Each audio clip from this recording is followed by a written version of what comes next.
Here it is right here, guys. Hee hee ha ha. Everybody want to laugh. JT got a recheck. JT got a recheck. Yes, I did. Well, we did, in fact, just work on this. And y'all know those customers with those saying that ever since y'all worked on my car, customers, ever since y'all worked on my car, I've been having my car engine is smelling like oil, smoking and burning smell. All right, now, mind you, get a load of this. We didn't even make a repair to this thing. Guess what we did? She got a free recall. All right, she came in demanding. She didn't have to demand because she's entitled to it based off of VIN. Okay, these Dodge Journey guys, they have a recall for your cat converter as well as 2 O2 sensors. So don't go get tricked by those scam artists at those other shops trying to sell you a cat converter if you need one, because you're entitled to a free one. But those guys do not, they neglect to tell you that. All right, they just want to sell parts. I get it. But yeah, this is one of those customers. Ever since you worked on my car, I have a freaking burning smell. So it's considered a recheck. Now, everybody and their mama is aware how I am when it comes to my image. Okay. Oh my goodness, I don't play that, guys. Yes, that is the last thing I want, is my image to be tarnished. So let me get this thing in the air, and we're gonna find out what's going on. Okay. Yeah, the recall, just a cat converter. Now, however, y'all know when you get a new cat converter, I don't know if y'all know this, but on the Mopar cat converter, it comes with a shit ton of stickers, plastic. All right. So now I informed my helper. My helper actually did this. But I'm responsible for everything he do. I informed my helper that, in fact, try to get as much of that sticker off. It's act like it's permanent sticker too. Try to get as much of the sticker off as possible, simply because it could work in your disadvantage. All right, yeah, it could give off an awful odor and cause an awful smell, and a customer will awfully return thinking it's a recheck, but it's not a freaking recheck. Okay. I had to get that out of my system. All right, enough chit chatter. I'm in the shop. I'm in the stall. You know what? Let's get this thing in the air and find out exactly what the hell going on, because yeah, how's that? All right.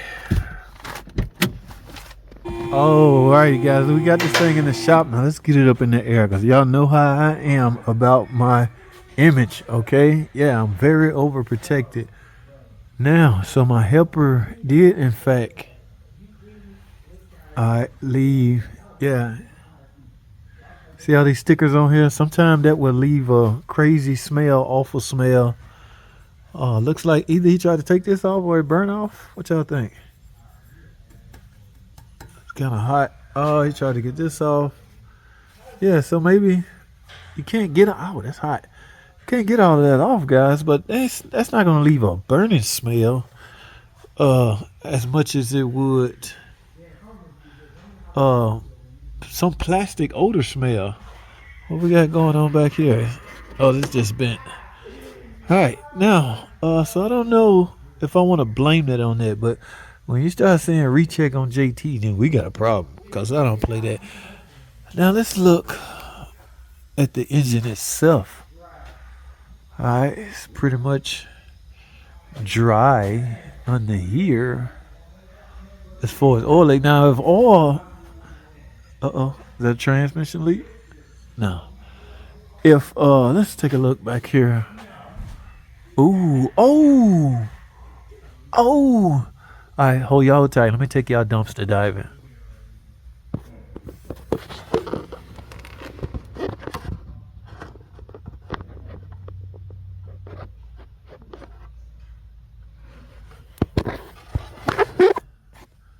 So that's exactly what's going on.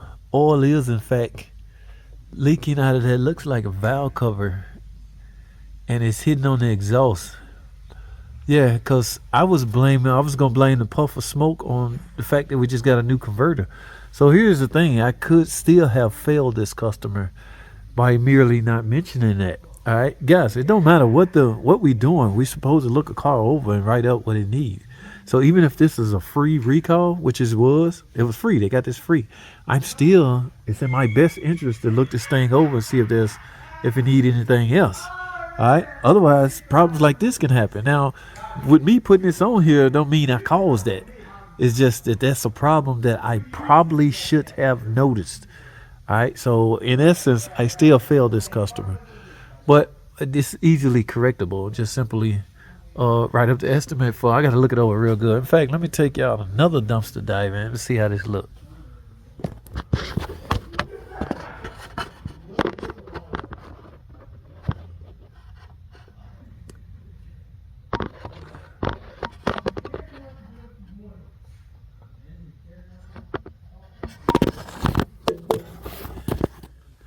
Yeah, it's oil all over the exhaust. So I'm gonna write up these oil leaks. Look at it from up top and see if it needs anything else. So that's the problem. All right, technically it's not a recheck. It's a recheck, but it's not a. Okay, I'll let y'all be the judge of that. What y'all think? Alrighty, guys, real quick, let's talk, guys. Let's talk about pride. Okay, pride in your work. This Wrangler here, Recheck. All right, it's a comeback. Now, this one is not on Cousin Pookie at another shop or anything like that. This is actually a co-worker. But here's the deal, guys. This is why I want to talk about pride. Now, y'all see all this oil leak? This is why they in, okay? Now, oil filter adapter housing, this is a Pentastar, was just done, I don't know, 2-3 weeks ago. The thing about that, guys, is if you don't clean this off, okay, you're doing yourself a disservice, all right? Especially if you don't clean it off and don't say nothing. The thing about that is you should at least tell the customer, look, ma'am, yes, we got your oil leak repaired. However, there still may be some residual oil leaks under the bottom. It's not leaking, it's just residual. All right. In other words, warn them. All right. Just imagine you spend all that money to get this job done. You go home, you still seeing drips on your garage floor. You're gonna go into panic mode, which is what this customer did. Take pride in your work, guys, and communicate.